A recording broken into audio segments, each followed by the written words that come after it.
See, it's really short. I might have to make it a little longer. Might do, because I was It dancing needs to right. be a little But longer. anyway. It's too short. Oh, yeah, we're live. It's the 1st of April. There's no April Fools in this house. I convinced Michael that that wasn't going to happen. But we are talking about all the good things. This is the real talk. This is the real shit. Unfiltered, no BS. No Honest BS. stuff. No BS. We don't do BS around here. No BS. No BS. So if you are joining and tuning in, guys, let us know where you're at. How are you doing? If you're in the States, good morning. Are you having your coffee? If you're over the other side of the world in India and all that sort of thing, what's for dinner? All right. Because obviously, new month creates new seasons. We've had clocks change. We've had all this going on. And it's a great chance to reflect, to adapt, to change, and refocus. Right. I agree. I agree. See that guy? That's the show. That's it, guys. 1 minute, we're done.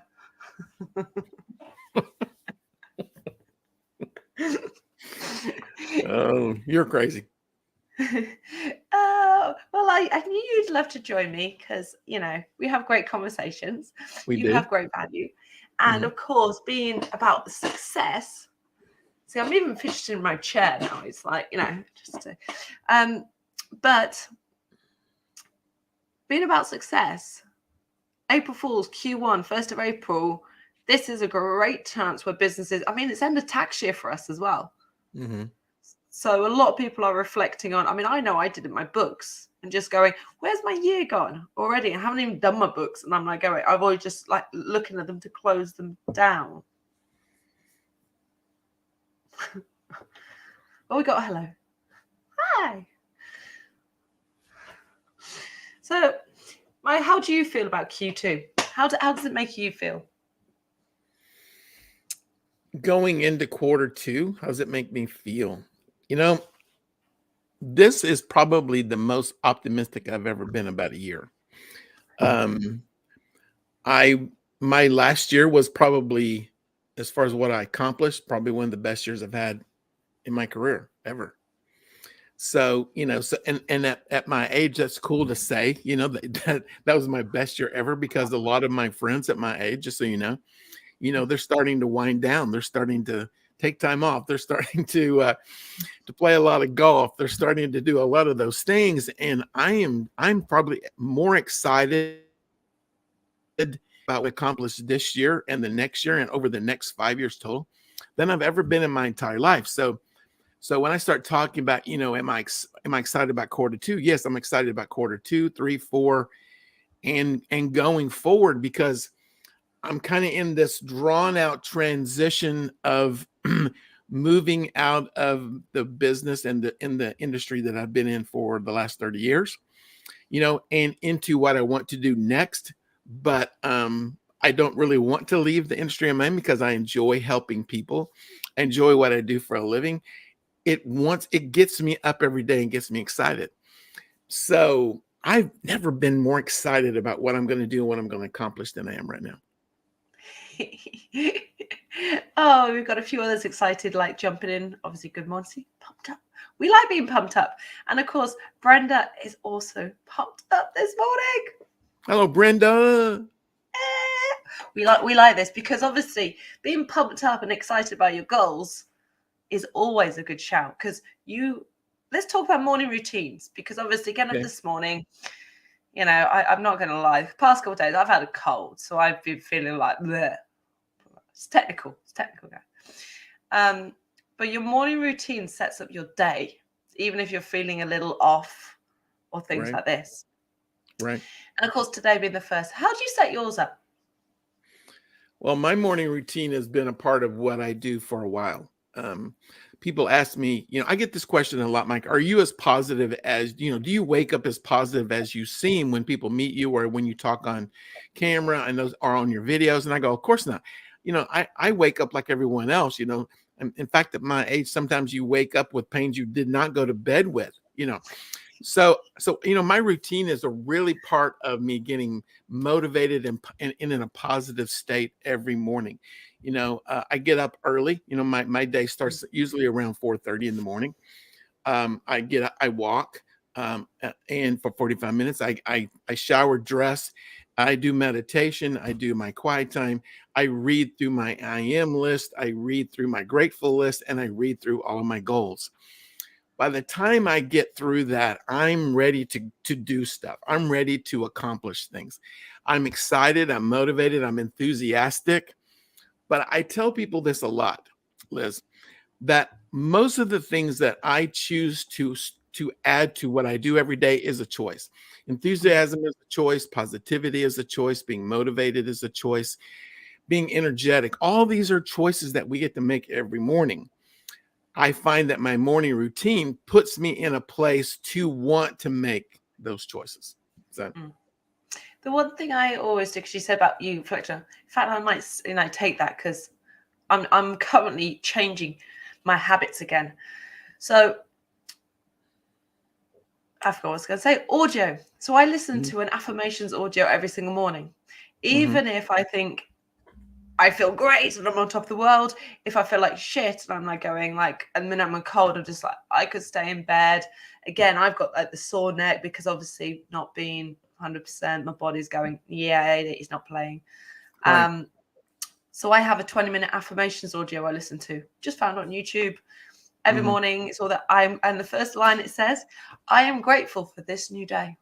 mhm, First line. So every single time I get up and I hear that, and I'm just like, oh yeah. And I find myself walking around actually speaking to it. mhm. And so I'm going this, and then I look at my phone and go, oh God, oh yeah, forget it. I don't need that message yet. I don't need to do that. This is my whatever 20 minutes, Right. you Right. know. I get a little pushback from, especially from executives, Mm, about grateful list and gratitude list. And I tell them the reason that I get so excited about reading through my grateful list every morning, because I found that it's impossible. It's impossible to be grateful and negative at the same time. And so that's what one of the things that puts me in such a great mood every morning is reading through the list of all the people and all the things that I'm grateful for in my life. Because a lot of times what we do is we think we have nothing to be grateful for, when the truth is I remind myself every morning, dude, look at all the stuff that you have. Look at all the people in your life that you mm. have to be grateful for. So yeah, I love gratitude. It's important to me.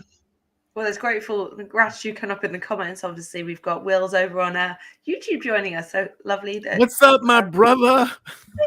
he I can come love and Will. join I us. love Will Sullivan. Just so you know, he is amazing. We met early when I first came on the LinkedIn. We met right away, and we've been friends ever since. He's just an amazing young man. I love him. Well, Will, if you want to come and give your gratitude to the world, drop me a message and I'll ping you the link. All right. Um, but let's talk about morning routines because we're staying on. Well, that's what we're talking about on there. We've talked about the gratitude, obviously, set yourself up, thought process. Mhm. Obviously, you can set your body up. How good are you with your cold showers? It's part of my shower. Mm-hmm. Yeah, turning it all the way over to cold. Mm-hmm. Now, do I enjoy it? No, no, no. No, I will tell you, it's not something I enjoy, but it's something that I learned to add. Or I don't remember what the book was I read that said, hey, take your shower, right at the end of your shower, turn it all the way over to cold, stand in it as long as you can, right? And then if you need to, turn it back to warm and warm up a little bit before you get out. So that's what I do. But yeah, because oh my gosh, it wakens up your entire body. I do it the other way. So I have a nice, say, warm shower. So as I've been struggling with this post-COVID crap all winter, Mhm. I've actually had to have a hot shower, which is very unlike me. And I'm really blessed because this is one thing I'm really grateful for and actually have forgotten to be grateful for. But my shower's color coded. So when it's cold, it's blue. When it's Mhm. nice, like supposed to be normal temperature, it's green. And then it goes red. It flashes green red. And then sometimes it goes solid red. When it flashes solid red, flashes red, then it's too hot, right? So I've been having to have it where it flashes red green. So it keeps just nipping in. So this morning I was like, okay, green only. And then at the end of my shower, so the last few moments, turn up all the hot water off. So it goes to blue. So when I'm getting out the shower, I've got this burst of coldness, which is obviously good for your immune system, the boost and things like this, the mind. But then I haven't frozen. I actually have to say I'm not quite back into the fully cold showers yet. Tell me what it does. Tell me what it does. What's the medical reason why it's good for you? The medical reason, which one? The mental or the physical? So Both. with the physical one, the biggest one it does for you is it boosts the immune system. So that's the biggest one. So of course, when we're talking about our bodies and our health and things like this, our greatest defense is our immune system. So we're talking about defending our bodies. A lot of people think I've got to take medicine or something like that. But these natural things will put up your natural defenses to actually increase your own resistance to obviously getting sick and things like this. This is why I know, like, I've been, say, sick. I've been struggling to do that because my body has just gone, we don't want it. I mean, to be fair, I could have forced myself, but I feel miserable enough right now. So I was like, I'm not doing that. And I made the conscious choice, but now I'm going, okay, spring's coming. I'm feeling like myself. I've been doing good foods and all this, but I need to really get back into the rest of the habits that I've kind of let slip. And I'll be honest, I'm a health professional, wellness professional, and I've let them slip because I realized I couldn't do everything. My body was going, I'm distressed. My respiratory system was distressed. So getting back into it, this morning I had to make the conscious effort to go, okay, you're not having it on red. You don't need it there. It's too warm. Turn it down. Had the cold shower, got out, and I was like, I actually feel so much better for doing it. So it's also obviously your immune boost. It does make you feel better if you can bear it. And then if we talk about the mental side, so it actually can stimulate that alertness. So when we're talking about being awake and things like this and the energy levels, it's actually can show to boost your energy levels. Now, if we take it from the morning to the evening, if you're somebody who works out late in the evening, or guys, if you're a manual job and you're running around till late and then you're getting food, if your core temperature is too high when you go to bed, you will struggle to get a good night's sleep. So having a cool or cold shower to bring your core body temperature down can help you get a better night's sleep. There you go. That's news to me. There you go. Yeah, so it's a 4 hour. I would think that, having a warm, hot shower before you go to bed would rest and relax your body and you sleep better. You can. So if you're in this sort of, like, so that warm blanket sort of feeling, so we do like that because it gives you that sort of snuggly sort of comfort. Hence why having a light snack late in the evening can be beneficial because it gives that sort of sense of comfort. However, if your core body temperature is elevated, so we're talking about not just you feeling warm, it's right inside you. If you've got that elevation, then of course your body is not going to get to a state of rest. Right. And that's what you really want. You want that state of rest. That's news to me. Good. Thank you. There you go. It's what I'm here for. It's what I'm here for. April Fools. I've got no fools. It's 2:16 here. There's no more fools. It's past 12 o'clock for me. I cannot do anything. So guys, if you are in the US and you think there's any fools going on, there is not, because I'm in the UK. We cannot do it anymore. All right. We're past it. We're past it. It's over at noon. Yeah.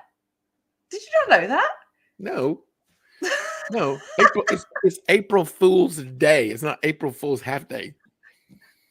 No, it's always been till 12 o'clock. You can only play pranks till 12 o'clock. No. Seriously, I'm going to Google You're it. losing a whole half a day of fun. Yeah. What time can you play April Fool's pranks? Okay. Traditionally, you can only tell April Fool's jokes until midday. After that time, you're supposed to hold your hands up and say whichever. Okay, we got you there. This is online. You can Google it. It's already there on several newspapers. National World, Evening Standard, British Council. So yeah. There you go. See, British. It's British. Yeah, it's British. It's a British but I'm in the UK. Of course, man's going to come at British first because I keep putting UK after things, right? So if you are joining us in the US, guys, feel free to share your pranks. Love to know what you're doing. And frankly, give Michael some ideas because he's still got a few hours left of what he could do. And I can see him Googling it now. But this is real life. This is the things that go on in our world. And of course, how you deal with them. If you're someone who gets up early and makes the most of your morning, you've got perfect time to set up these pranks. Give you some fuel for next year. Wow, I never knew that. And I've been playing April Fool's pranks my whole life. So did not know you're supposed to start at noon, supposed to stop at noon. Somebody told me Will's that. gone 24/7 in the US. But good morning to everyone. I see the comments are jumping in, and they're obviously one I'm going to pull up now, which is obviously quite valuable. Timothy says, been using the same affirmation for 30 years, because obviously we hinted about affirmations, gratitude, and I was obviously saying about the affirmations we feed ourselves, because that mindset and having the strong affirmation is kind of key. And if you've got something that works for you, I keep it, I would say. Like, Me? yeah. Or them? You. Well, you're the only one I can talk to. Oh. Unless you don't want to No, talk to me anymore. I have a list of affirmations. Here, I'll show it to you. You know, so I don't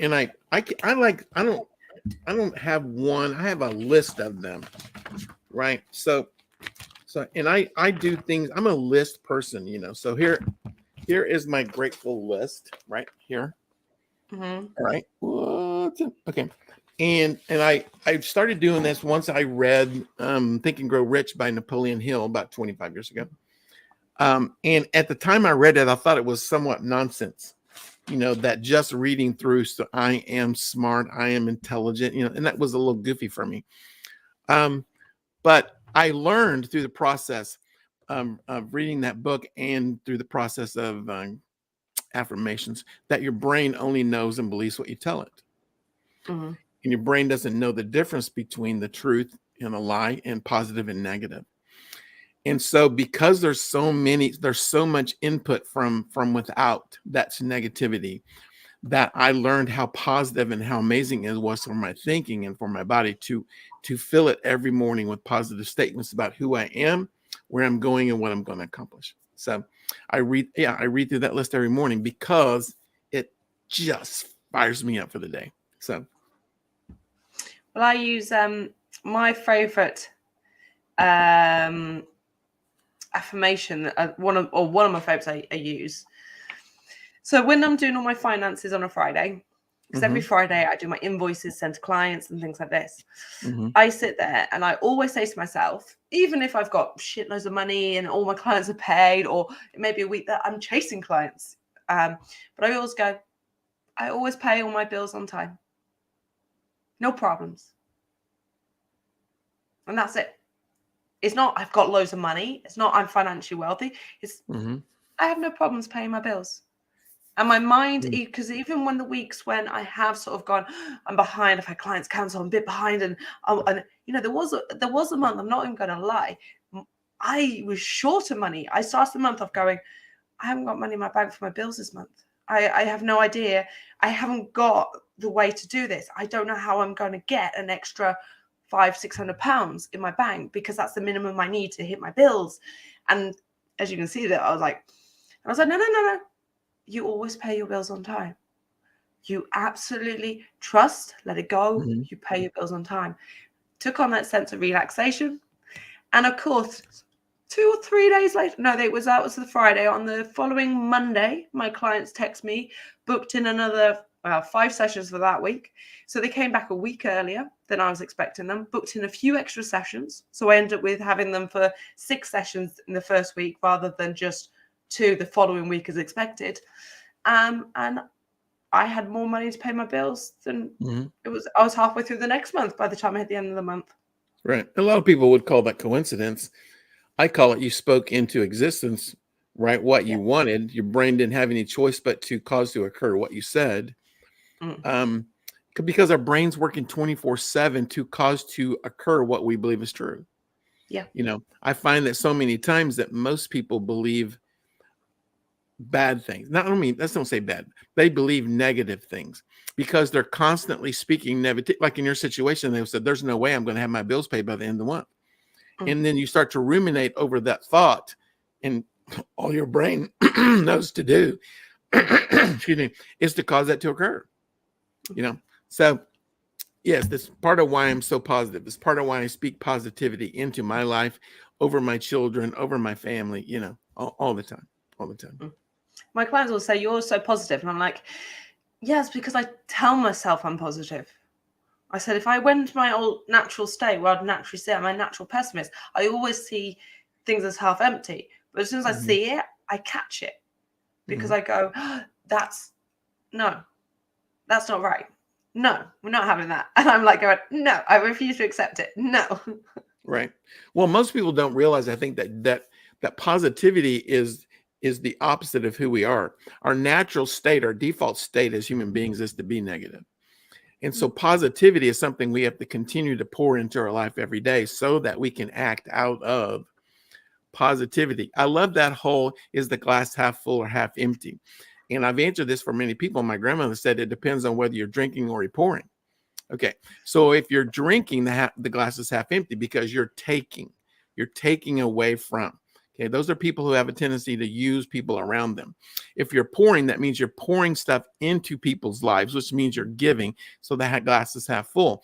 I want to constantly be pouring into my life, right, with positivity, so that my glass is so full, it's overflowing out onto the people around me, that's how I want to live my life. You know, I want it to be so full. I would always want mine half empty because then you got room to put more in. It's always a plus. See, guys, you can twist anything to be positive. If you sit there thinking, I ain't got enough here, but you go, yeah, but I can put some more in. So when I have a glass of water, sometimes I'm going, I haven't drunk enough. And I'm there going, yeah, I really need to fill it. And because I also drink pint glasses, right? Yeah. Anyway, so I sit there and go, oh, it's low. I need to fill that up. And I go, yeah, but it's getting low means you can have some squash. And it's a case of, it's kind of like, because I know I haven't drunk enough. I know if I put pint of squash in there, I will drink it straight down and be on a glass of water. So within half an hour, I'll have 2 pints. And I'm going, okay, cool. So although I've not been drinking for like 2 hours because I've been running around, I've suddenly put it in. But my mind goes, okay, you've still got water. You got to put some more water in. And it's that kind of, oh, I'm fed up of sipping water mentally. Oh, you can put a little squash in it or some lemon. I've got lemons. I also have lemons in the fridge. Lemon juice. So when you say scotch, you mean the alcoholic drink? No, unfortunately, just the sugar type. Oh, okay. Yeah, not nothing. Scotch, you're putting scotch in there. I go, okay. That doesn't sound like a great formula. No. We haven't got any whiskey in this house. I've only got port and a Malbec. I have to think what I had there. Port and Malbec. No whiskey, no JD at the moment. I've even drunk the champagne. I'm sorry, that's actually gone, but you know. There you go. But okay, so let's talk about the mindset, because obviously we've talked about the thoughts and our morning habits and things like this, because obviously new month. Let's talk about being attracted to things now. So obviously I'm attracted. Feel the love. All right. Now, the reason I say this, okay. Right. Do you know what this is? Jade. What's a jade plant? What is it? I don't know its other name. What's its other name? I don't know. Does anyone know? Okay. It's also known as the money plant. I did not know that. Okay. So when we talk about this mindset and we attract what we give out. So I wanted, because I had this pot and I wanted a little succulent plant. So I literally went to IKEA and they have obviously succulents. So if I have a cactus, I kill it. So Brenda, if you're still checking us out, I'm like you, I still kill things. But succulents are generally okay with me because I can ignore them. So they pretty much last. Right. Hard to kill. Out of all of them that were there, that was the one I was attracted to. So even the other ones of the different shapes, I was like, that's the one. I didn't even know what it was. This is how I've learned. My sister went, do you know what that is? And I went, no. She went, it's money plant. And this was in January, when I was there going, oh, I haven't got enough money, or whatever. I've got my bills to pay or tax returns. And I was having this conversation, maybe January, might be March. Anyway, there's a point where I was like, oh, my client hasn't paid me. And of course, I was attracted to the money plant. It's not just plants. It's people, things, your instincts, your intuitions. What's your intuition, Tony? What's my intuition about what? Do Money? you follow your intuition? Always. Me, I call it my gut, but yes. People give me a strange look when I say I manage and lead by feel. So it's not feeling, guys. It's not like no, not like feel. No, I can't believe you did that with both hands. No. No, I manage by intuition, yes, by my gut feel.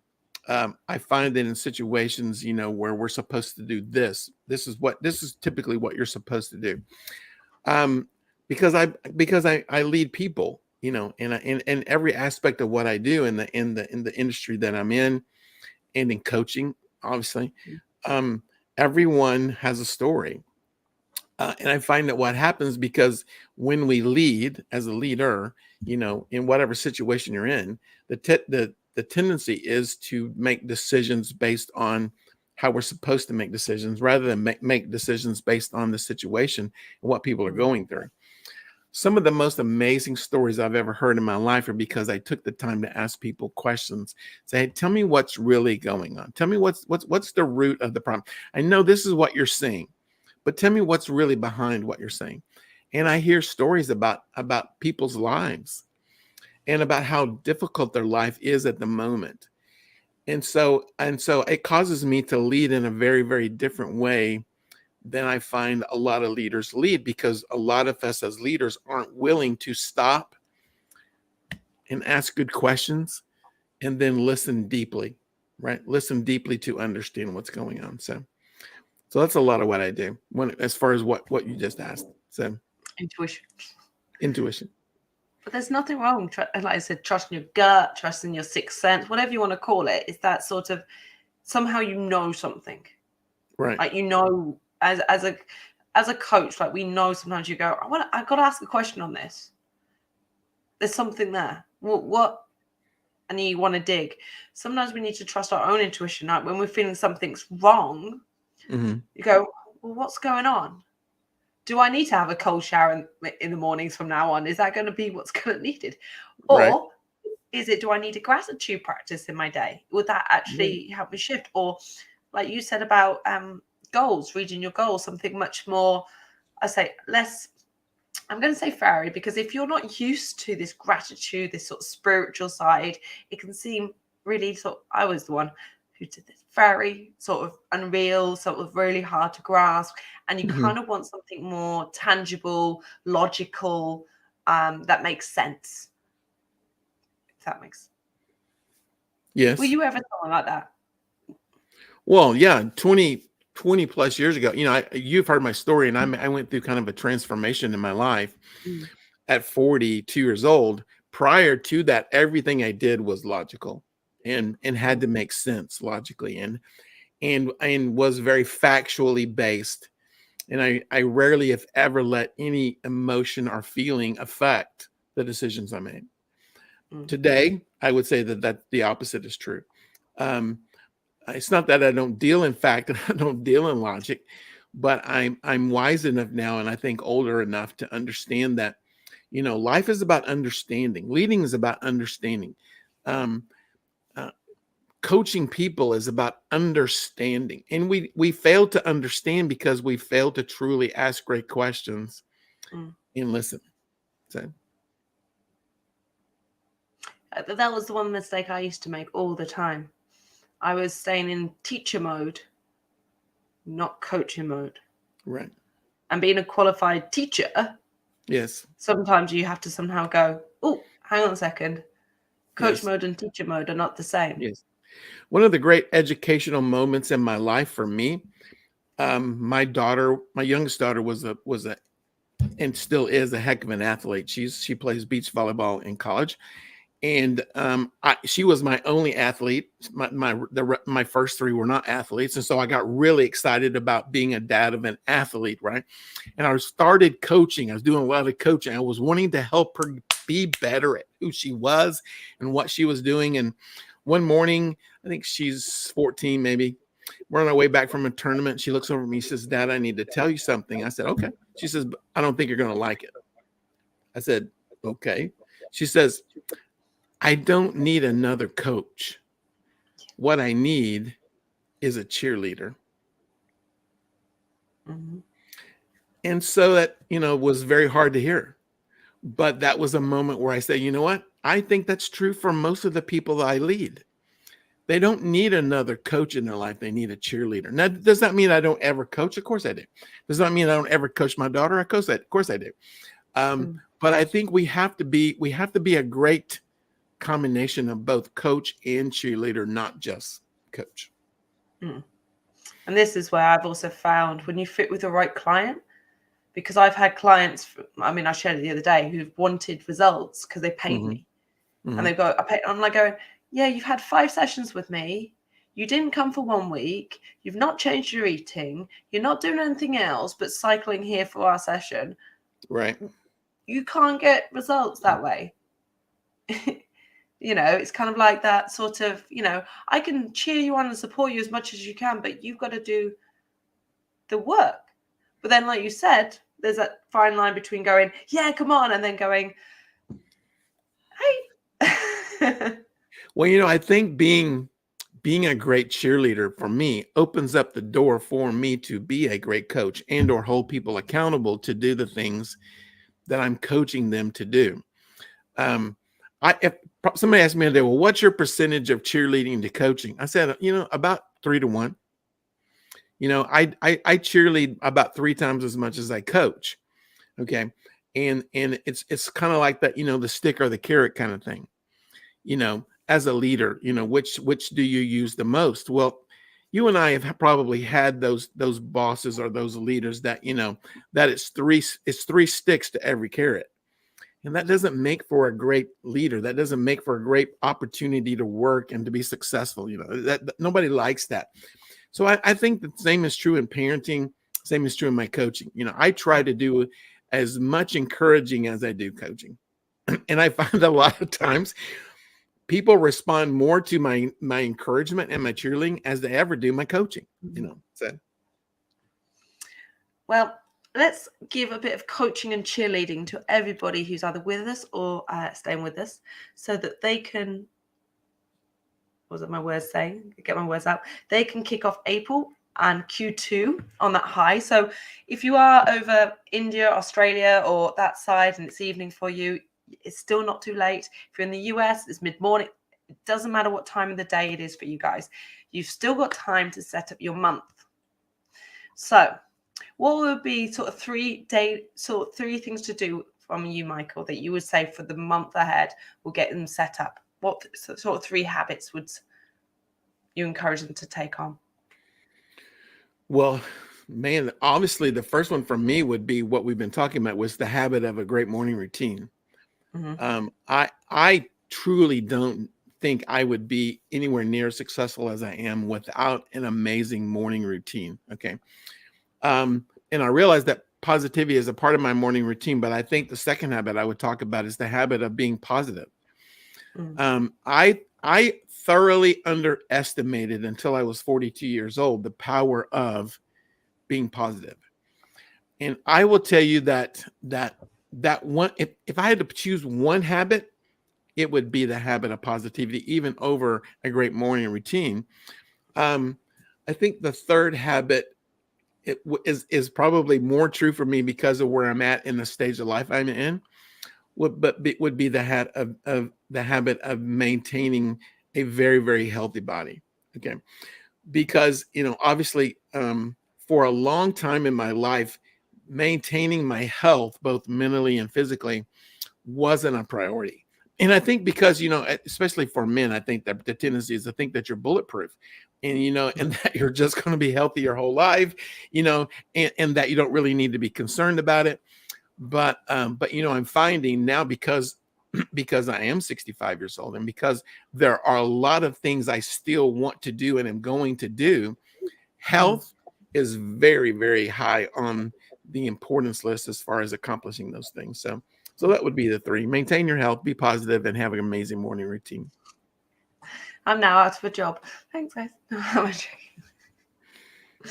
But obviously, guys, April's here, Q2. If you're sitting here going, like I've been feeling, I'm not quite where I want to be, but I've been sick for what feels like forever.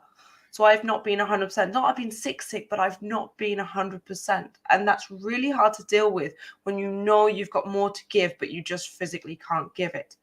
So set the intention. As I said in my post today, make the promise to yourself. Okay. The reason I shared that was literally, I was like sat there last night in my yoga practice teaching my group. And I said to them, make this promise to yourself. And I went, that's the biggest commitment you can ever make. Making that promise of wanting to change. So it could be like I did this morning and choosing to go, actually, I'm going to start back on my cold showers because this is good for my mind and my body. And right now I'm at that point, my body's ready for that sharpening up. I'm kind of like going, I feel like I can lift heavy again. I feel I can do this, but it needs that extra boost, if you know what I mean, to be fully strong. Right. So make your promise for the month. Be clear about what you're going to do and what you're going to change. It's not going to be fun. It might be a cold shower that can be pretty unfun at the moment, but it's something that will give you the benefits that you're after. So whether you're looking for the new job, you're looking for a career progression, you're looking for a better relationship, it all starts, as Michael said, with you and how you feel about yourself, because then you can communicate better, you get better reactions, results in the things you do, and it just sort of snowballs.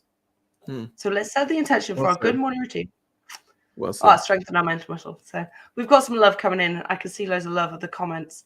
But Michael's nailed it. Good morning routine. The English language is clearly my second language. Make the promise to yourself for the month. And of course, keep positivity going in. So, of course, if you do need any further support, Michael is going to be around. Of course, you know him. If you're not on LinkedIn, I will drop his links in the comments. So, of course, you can hit him up if you do. Of course, I'm sure he will reappear. On these Real Talks, I will be going live once a week. I will be aiming to do it on a Saturday to obviously share advice, tips, or maybe just give you a 10-minute story of how I've been dealing with my week if it's been really bad. We'll aim to do this on Saturday. And, of course, there will be a little longer when I've been inspired to have a beautiful guest like me. Yeah, exactly. All right. So, and as you kicked off the Wellness Wild Day podcast and all this, there's no reason you can't kick off the Real Talks. I think it's a friendship built in heaven. I have to agree. On that agreement, guys, we would like to wish you from around the world, the US, Brazil, India, UK, everywhere that you guys all are, a fabulous first of the month, happy April Fools, and have an incredible April or day, Saturday. Have an amazing day.